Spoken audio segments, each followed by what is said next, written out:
maafkan aku saudaraku Nasrani, aku tidak bisa mengucapkan selamat Natal. Karena orang yang mengucapkan selamat Natal, maka dia sudah mengakui tiga. Yang pertama, mengakui bahwa Isa anak Tuhan. Yang kedua, mengakui bahwa Isa lahir 25 Desember.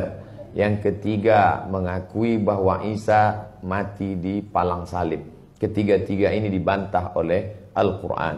Bahwa Isa anak Tuhan dibantah. Laqad kafaral ladzina qalu innallaha salisu salasah.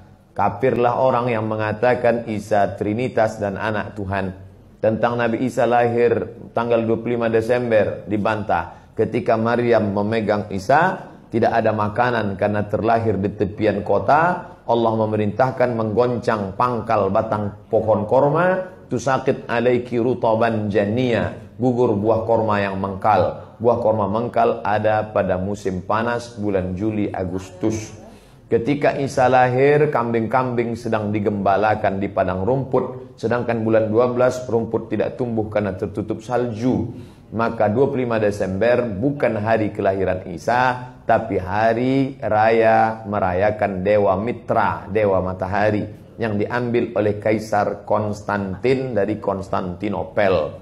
Lalu kemudian tentang Isa mati di palang salib dibantah Al-Quran. Wa ma qataluhu, mereka tidak membunuhnya. Wa ma salabuhu, mereka tidak menyalibnya. Walakin syubbihalahum, ada orang lain yang diserupakan wajahnya dengan Isa. Dialah Yudas Iskariot, murid Isa yang menjual imannya dengan beberapa keping uang emas.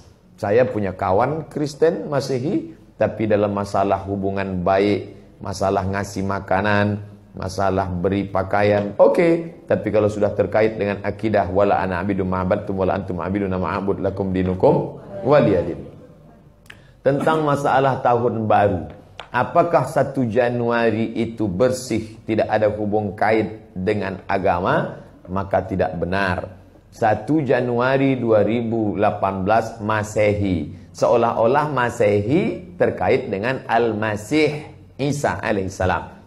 Itu kalender dibuat oleh Kaisar Julian dari Romawi kuno. Kaisar Julian membuat kalender, maka dibuat nama dia Kaisar Julian, maka disebut Julian kalender. Lalu kemudian Julian kalender dibawa ke Vatikan, dirobah oleh Kaisar Raja Pendeta Paus Vatikan bernama Paus Gregorius. Maka sampai sekarang disebut dia dengan Gregorian kalender.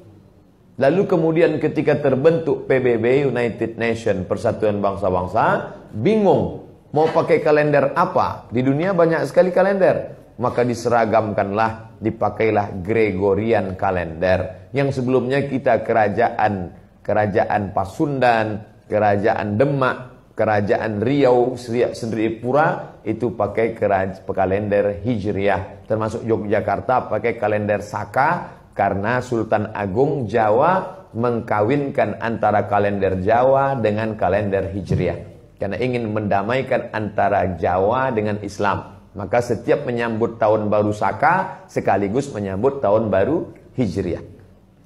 Kalender Masehi muncul belakangan, tidak tepat penisbatannya kepada Al-Masih karena Isa tidak tahu menahu tentang itu. Itu murni diambil oleh Kaisar Gregorius yang diambilnya ke Vatikan menjadi Gregorian kalender. Jadi kita menyatakan tahun baru, betul tahun baru, tapi tahun baru Romawi.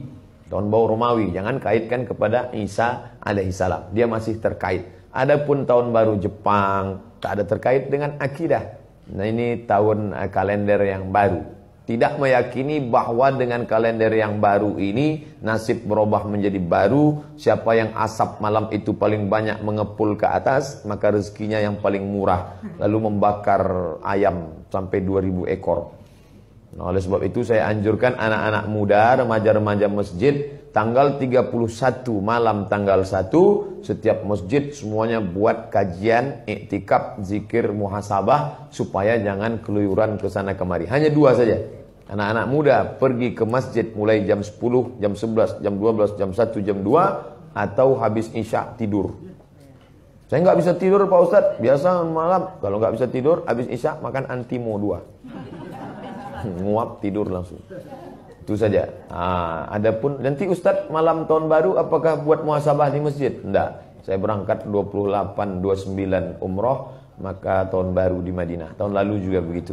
Tapi tahun sebelumnya dibuat acara muhasabah. Wallahu a'lam.